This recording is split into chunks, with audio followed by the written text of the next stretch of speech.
Deus Ex. This series holds a lot of fondness for us, James especially. To this day, the first entry remains one of the finest examples of level design in the medium, right up there with Portal and Ikaruga. It also touches on one of our favorite genres, cyberpunk. It has the conspiracy, the aesthetic, the technology, it's got the bleak vision of our dystopic, disenfranchised future. So naturally, we were very excited to see the latest entry, but sort of in that high hopes, low expectations kind of way. You know, that fear you get when you hear some new studio is gonna reboot one of your favorite franchises. So we were a bit nervous, especially James, but I'd say the game turned out pretty darn great, all things considered. In fact, we were kind of surprised how much we enjoyed the experience, because we couldn't precisely pin down why. I mean, the game's certainly nowhere nearly as groundbreaking or revolutionary as the original Deus Ex. It's rife with minor design flaws. Systemically, it's actually pretty broken. I mean, heck, they even shipped the game with an ability that actually does nothing. And yet, I'd still put it as one of our top games of 2011 so far, keeping in mind that we're writing this before the release of Dark Souls, after which all bets are off. So what is it about Human Revolution we liked so much? Well, I did love the sense of freedom the level design offered and the variety of valid playstyles the game presented, but let's be honest, that's the bare minimum we expect from a Deus Ex game. I also loved the consistency of the aesthetic. Yeah, it wasn't pushing the level of graphics a lot of other AAA games have been lately, but it still had an interesting, unique look that visually sets it apart from the crowd. But all of that just reinforced the experience. It's not what made it great.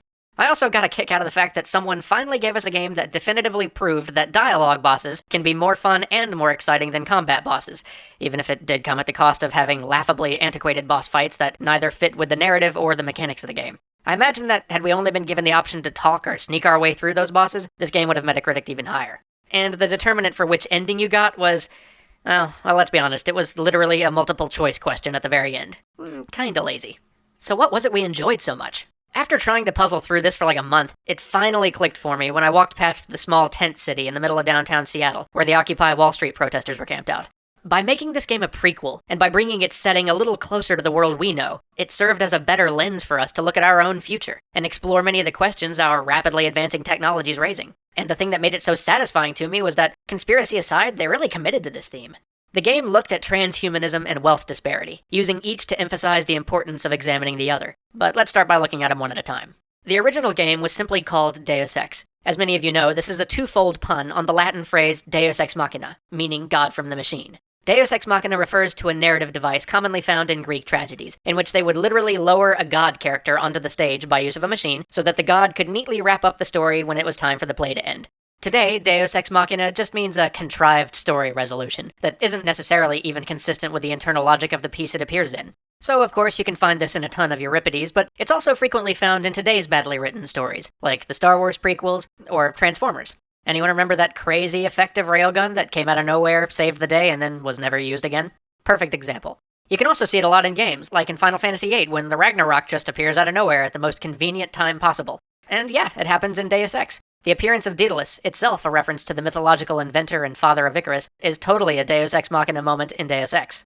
But the title runs deeper than just that. It was also a pun on the actual phrase, God from the machine. Most of the game was about godlike machines, and powers vastly greater than ourselves. It was an exploration of what happens when humanity literally creates machine gods. But Human Revolution does something different. Human Revolution isn't focused on God from the machine in the sense of a machine from which God comes out, but rather on a machine which will help us attain godhood.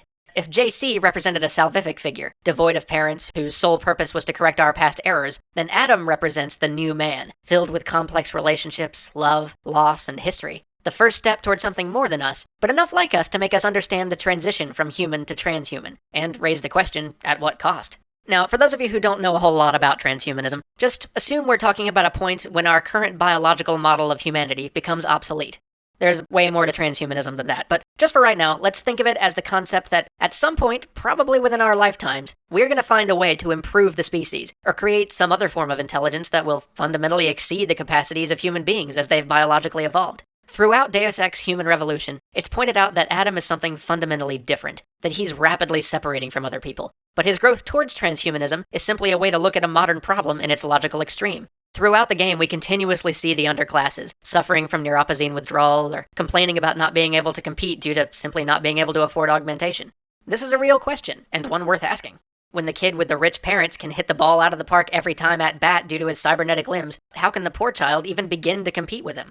Throughout the game, we see the level of unrest this question is causing. We see the vast stratification of society, and an increasing gap in standard of living between those who can afford the latest augmentation technology and those who can't. But human revolution is genius in the fact that it puts us right in the midst of all this. Humans aren't totally outmoded yet. People still hold down regular jobs, and people are rebelling against this idea that the species, as it naturally evolved, is done. The people we see are filled with prejudices and fears, just like we would probably be.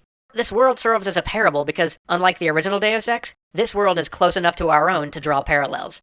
Technology is creating a gap, and that gap is growing. Having access to a computer from a very young age, being familiar with and having the resources to acquire the hardware and the software that empower our lives, defines how difficult or easy it is to get ahead in this world.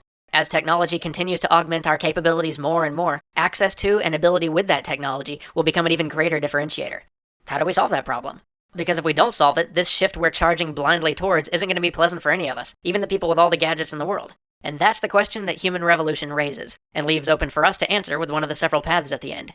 That, coupled with the less fleshed out questions of societal tensions, media control, and corporate independence, all make human revolution a very present game. Did the designers totally avoid injecting their perspective? No. As mentioned in the Propaganda Games episode, this is almost impossible to do. But knowing that, Human Revolution gives us a good space to explore these questions by juxtaposing the awesomeness of the gameplay and Jensen's powers with the overarching effects that pervade the setting: poverty, greed, social control, and the increasing irrelevance of an unaugmented species. It's a canvas for us to explore questions from our world, in a setting that divorces us from the factionalism and the biases we might bring to these questions in our everyday lives. And when you put it that way, that's exactly what we're asking for on this show all the time. So yeah, good on you, Eidos. Well done.